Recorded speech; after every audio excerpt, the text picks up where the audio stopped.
challenge for us, and it comes out of a lot of frustrations from someone who spent all your years trying to build because you believe in a country.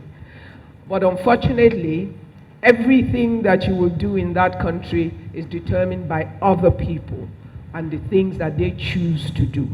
And so when we go back to this story, because frankly, between policies that are pushed and a story that is told today, and a story that you buy into and that you invest into, and that is only sustained for so long, and somewhere along the line, one other big man in position, in power, in office, changes the story and destroys your belief and your investment in the story so far.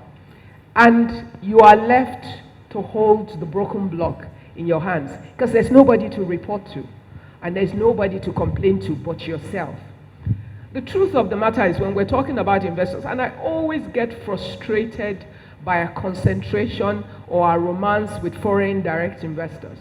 And I'm happy for all the foreign direct investments that want to come into Nigeria to come, if they're the right investment, because that's another thing. We have a lot of, and all due respect to every Chinese person in the house, but if I had anything to do with every single Chinese contract that is signed for Nigeria, there will be a lot of differences to what we signed for.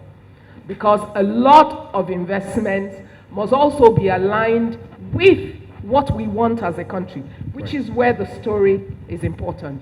But where there is no clarity of vision or agenda, we take short-term positions in agreements, and every other nation has a right to defend their interest. So if their interest is overriding our interest, and ultimately we're holding the shorter end of the stick, that's our problem. Yeah. But that seems to be where we seem to always end, because somehow we're more grateful for the investment than for the ultimate result. Whereas we need to decide what we really want to achieve. I want someone to invest. Is his investment going to generate jobs for my people or generate jobs for his people? We need to harmonize that. Is the resource or the benefit from that investment going to affect my own market and expand it in a way and support nascent industries or a raw material base that I have in order to make us a net value additional to that industry in the whole world? That's a different thing. So there are many questions that are unanswered in terms of how we take our decisions. And then we stylishly forget the millions of Nigerians who are investors, from the small investors to the big investors. And most considerations and decisions or policies are made with a concentration on what is suitable for a foreign investor. There are more Nigerian investors in Nigeria, and the investments of Nigerians in Nigeria remains in Nigeria because we're not sending the money out anywhere. Well, most people that take the money out are the ones that steal the money. They're not really the ones who are investing their money in industry, because for most of us who have investments in different segments of Nigeria, it's sitting in a lot of assets that are not necessarily liquid assets. And when things happen, you are the ones that have to bear the brunt of the circumstance. So it's really about deciding that we want to move for the long term. I wish we could, you might say that a master plan will be a hard document, but it doesn't have to be.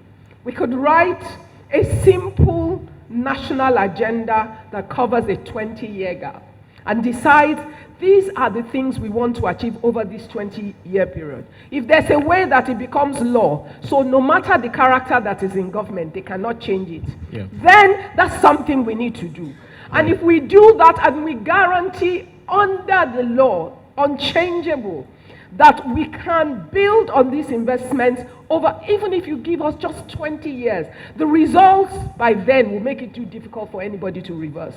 But a situation where I believe in a story and I make an investment and I throw everything that I have and all that I am behind that investment, and someone comes up tomorrow and just decides for whatever reason, half the time it doesn't make sense, to go one way or the other, everything that you've done is thrown to the gutters.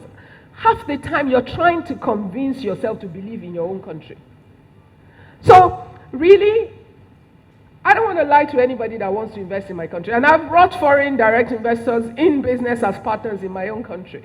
But the reality is, I wish it was just Nigerians in this room right now.